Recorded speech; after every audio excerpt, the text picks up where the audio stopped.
Well hey guys, welcome back to the channel. कैसे हैं आप सभी। मेरे सामने खड़ी हैं दो बाइकें जो कि बजाज की तरफ से आती है। एक तरफ आप देख रहे होगे N160 खड़ी है और दूसरी तरफ भी N160 खड़ी है। सो भाई बजाज ने थोड़ा सा कॉम्प्लिकेटेड हिसाब किताब कर दे रहा है अपने कस्टमर्स के लिए, बिकॉज यहाँ पर अगर आप इस बाइक को देखते हो तो इसके अंदर कुछ चेंजेस किए गए हैं, यानी कि डाउनग्रेड थोड़ा सा किया गया है। क्या क्या चीज़ें इसके अंदर आप लोगों को अलग देखने को मिलेगी इस बाइक के कंपेरिजन में, तो उन सारी चीज़ों के बारे में आज की वीडियो में हम लोग बात करेंगे।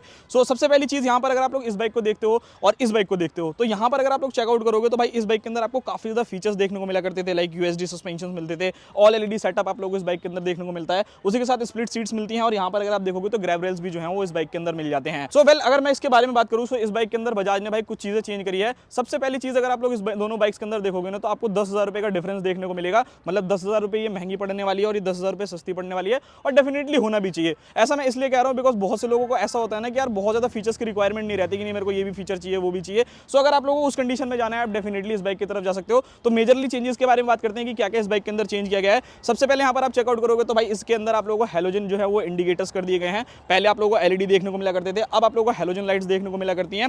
नेक्स्ट चेंज के बारे में यहाँ पर अगर आप देखोगे तो भाई आपको साफ पता चल रहा होगा कि उस बाइक के अंदर अगर आप देखोगे तो आप लोगों को प्रॉपर यूएसडी सस्पेंशन देखने को मिल रहे हैं, बट इस बाइक के अंदर अब आप लोगों को देखने को मिलने वाला है सिर्फ और सिर्फ आप लोगों को टेलीस्कोपिक सस्पेंशन। अब आप 10,000 रुपए जो है वो कम किए गए हैं, तो डेफिनेटली भाई ये सारी चीजें तो देखने की पड़ेंगी आपको कि फीचर्स इसके अंदर किए गए हैं कम। और यहाँ पर अगर एक और चीज नोटिस करोगे तो यहाँ पर आपको सिर्फ एबीएस लिखा हुआ देखने को मिल रहा है। यहाँ पर अगर आप देखोगे तो इस बाइक के अंदर आपको सिंगल चैनल एबीएस देखने को मिलता है, बट वहीं अगर आप इस बाइक को देखोगे तो यहाँ पर आप लोगों को डुअल चैनल एबीएस देखने को मिल रहा है। ग्रामिका के ब्रेक पैड जो है वो आप लोगों को मिलते हैं और जो पूरा का पूरा कैलिपर है वो भी ग्रामिका का आप लोगों को यहाँ पर देखने को मिलेगा। नेक्स्ट चेंज के बारे में बात करते हैं। सो यहाँ पर क्या है कि ये बाइक अगर आप लोग देखते हो ना तो भाई डेफिनेटली थोड़ी सी अनकंफर्टेबल हो जाती है in the case of pillion अगर इस बाइक के ऊपर बैठता है, बिकॉज इस बाइक के अंदर आपको स्प्लिट सीट्स देखने को मिल रही है। ये सीट जो है वो अलग बटी हुई है, ये सीट अलग है। कंफर्ट वाइज काफी अच्छी है, नो डाउट बहुत ज्यादा बढ़िया आप लोगों को कंफर्ट मिलता है। बट यहाँ पर बजाज ने एक और चीज जो है इस बाइक के अंदर चेंज कर दिया है, वो आप लोगों को यहाँ पर चेंज देखने को मिल रहा होगा कि इस बाइक के अंदर भाई सिंगल सीट जो है वो कर दी गई है स्प्लिट सीट्स को हटा करके। सो यहाँ पर मुझे ऐसा लगता है कि थोड़ा ज्यादा कंफर्ट बढ़ जाएगा, लाइक जो वहाँ पर कट आप लोगों को मिलता है ना उसकी वजह से राइडर को भी थोड़ा सा और रिलैक्स हो जाएगा, बिकॉज एक सिंगल सीट हो गई है और अगर पिलियन भी बैठेगा तो उसको भी कोई दिक्कत जो है वो डेफिनेटली फेस करने को नहीं मिलने वाली। नेक्स्ट चेंज के बारे में बात करूँ तो यहाँ पर अगर आप लोग चेकआउट कर रहे होगे तो यहाँ पर जैसे आपको पल्सर के ओल्ड ग्रैब रेल्स देखने को मिला करते थे, कुछ उस टाइप का आप लोगों को यहाँ पर कर दिया है। मतलब अब ये स्प्लिट नहीं रहा, अलग अलग नहीं है, सिंगल पीस में जो है वो आता है। ये ग्रैब रेल्स देखोगे तो कुछ इस अलग टाइप के जो है वो आप लोगों के लिए ग्रैब रेल्स यहाँ पर कर दिए गए हैं। और उसके साथ अगर मैं मेजर चेंज के बारे में बात करूँ तो यहाँ पर अगर आप चेकआउट करोगे ना तो आप लोग कह सकते हो कि एल्यूमिनियम टाइप का या फिर अगर आप लोग कहो मेटल टाइप का जो है वो आप लोगों को टेल टाइडी देखने को मिला करती थी, बट वही अगर इस बाइक को देखोगे तो यहाँ पर भाई प्लास्टिक का जो है वो पूरा का पूरा पैनल जो है वो कर दिया गया है और इंडिकेटर जो है हेलोजन ही कर दिए गए हैं। तो ये मेजर जो है चेंजेस इस बाइक के अंदर रहने वाले हैं। और उसके अलावा अगर यहाँ पर देखोगे ना तो आप लोगों को जो लाइट का बटन आता है, जैसे कि उसके अंदर आप चेकआउट करोगे ना तो लाइट का एक आपको अलग से बटन देखने को मिल रहा है जो कि इस बाइक के अंदर देखने को नहीं मिल रहा है। तो ये मेजर चेंजेस है कि दोनों ही बाइक्स के अंदर आपको जो ये चीजें देखने को मिलती हैं। तो अगर मैं बाकी सारी चीजों के बारे में बात करूँ दोनों को कंपेयर करते हुए तो भाई देखो ऐसा कुछ खास ज्यादा डिफरेंस नहीं मिलेगा, 10,000 रुपए का डिफरेंस जो है आपको मिल जाता है। बाकी बात करते हैं ओवरऑल दोनों में क्या क्या चीजें आप लोगों को मिल जाती है और एंड में बात करेंगे कि किसको कौन सी बाइक जो है वो लेनी चाहिए। सो यहाँ पर अगर आप लोग देखोगे तो सबसे पहली चीज टायर वायर अगर मैं बात करूँ तो टायर बिल्कुल सेम रहने वाला है। 180/17 जो है वो आप लोगों को दोनों ही बाइक्स के अंदर टायर देखने को मिलने वाला है फ्रंट में। बाकी अगर इनके मीटर्स के बारे में बात करूँ या किसी भी चीज के बारे में तो मीटर सेम रहने वाला है, डिजिटल मीटर है। इसके अंदर आपको राइडिंग मोड देखने को मिला करते थे, मतलब जो आप लोगों का ऑफ रोड मोड है और बाकी कुछ मोड्स जो है वो अलग अलग आया करते थे, तो वो इसके अंदर आपको कंटिन्यूसली अभी भी मिलेंगे। बट इस बाइक की तरफ जाओगे तो वो सारी चीजें जो है वो आपको नहीं मिलने वाली है, वो चीजें देख लेना। और छोटी मोटी चीजें पता नहीं आपको फर्क पता चलेगा भी नहीं चलेगा, बट मैं बता देता हूं आप लोगों को। यहाँ पर अगर आप हैंडल बार देखोगे तो यहाँ पर आपको सिल्वर कलर का हैंडल बार देखने को मिल रहा है, बट उस वाली बाइक के अंदर अगर आप लोग जाते हो ना तो वो आप लोगों को ब्लैक कलर का देखने को मिलेगा। बाकी यहाँ पर अब मेन बात करते हैं इंजन के बारे में।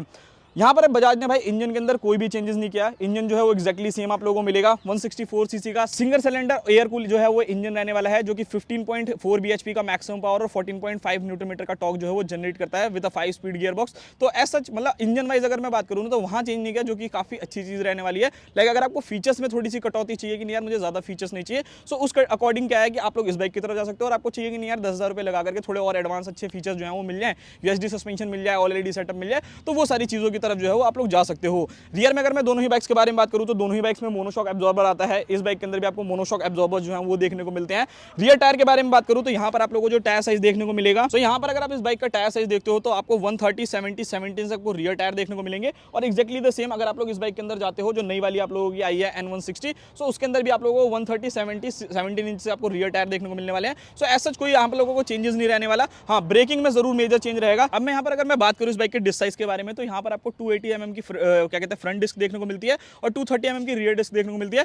तो यहाँ पर कोई भी चेंजेस नहीं है, इसको भी अगर आप चेकआउट करते हो ना तो सेम ही आप लोगों को ब्रेकिंग रिस्पॉन्स जो है मिलता है। हाँ, डुअल चैनल एबीएस डेफिनेटली नहीं है, उसके अंदर आपको डुअल चैनल एबीएस की सेफ्टी रहेगी। और इस बाइक को अगर आप देखते हो तो यहाँ पर आपको डुअल चैनल एबीएस जो है वो नहीं प्रोवाइड करती है कंपनी, तो वो चीज़ आप जरूर देख लेना। ऐसा मैं क्यों कह रहा हूँ भाई, देखो यहाँ पर अगर आप चेकआउट करोगे ना तो यहाँ पर एबीएस डुअल चैनल एबीएस आप लोगों को देखने को मिल रहा है। फर्स्ट इन सेगमेंट भी ये बाइक अपने डुअल चैनल एबीएस लाई थी, बट इस बाइक के अंदर सिर्फ और सिर्फ आप लोगों को एबीएस देखने को मिल रहा है। तो ये चीज़ जो है वो डेफिनेटली आप लोग याद रखना भाई कि आप लोगों को क्या है।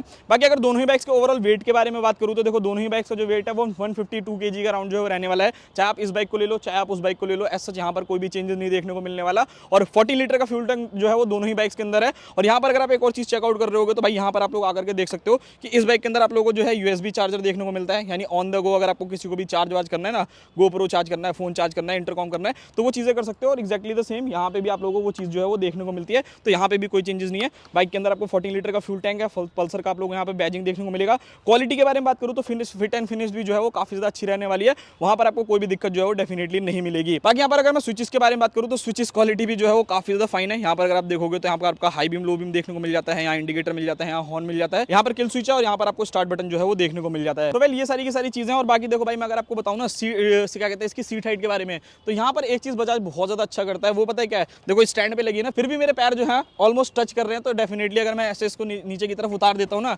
तो भी मेरे को कोई दिक्कत नहीं है, आराम से मेरे पैर जो है वो आ जाएंगे। इस बाइक की जो सीट हाइट है वो 795 mm के आसपास रहने वाली है और ग्राउंड क्लियरेंस देखोगे तो वो 165 mm मिल जाएगा। दोनों ही बाइक्स में सेम है, सच कोई दिक्कत वाली बात नहीं है। और बजाज एक चीज बहुत ज्यादा बढ़िया करता है भाई, इसके अंदर आपको सिंगल स्टैंड तो देखने को मिलता है और डुअल स्टैंड भी मिल जाता है। इन केस अगर आपको ल्यूब करना है, चेन ल्यूब करना है या टायर में पंचर लगवाना है तो वो सारी चीजें कर सकते हो, तो वहां पर कोई दिक्कत नहीं रहने वाली आप लोगों के लिए। बाकी ओवरऑल भाई देखो दोनों बाइक्स में सच मेजर चेंजेस आपको कुछ खास नहीं देखने को मिलेंगे कि बहुत ज्यादा चेंजेस हैं। यहाँ पर आपको यूएसडी सस्पेंशन नहीं मिलेगा, हैलोजन इंडिकेटर्स मिलेंगे, स्प्लिट सीट जो है वो हटा करके सिंगल सीट कर दी गई है और पीछे का थोड़ा बहुत चेंज कर दिया है। तो अब मेन क्वेश्चन निकल करके आता है कि भाई दोनों में से बाइक लेने में कौन सी समझदारी है। तो देखो भाई मैं तो यहीं पे ये चीज बोलना चाहूंगा कि बहुत से लोगों का बजट कम होगा कि नहीं यार मैं इतना ज्यादा बजट एक्सटेंड नहीं कर सकता, मतलब ये बाइक आप लोगों को आई थिंक 1,52,000 रुपीज का अप्रॉक्स जो है वो ऑन रोड कॉस्ट करने वाली है।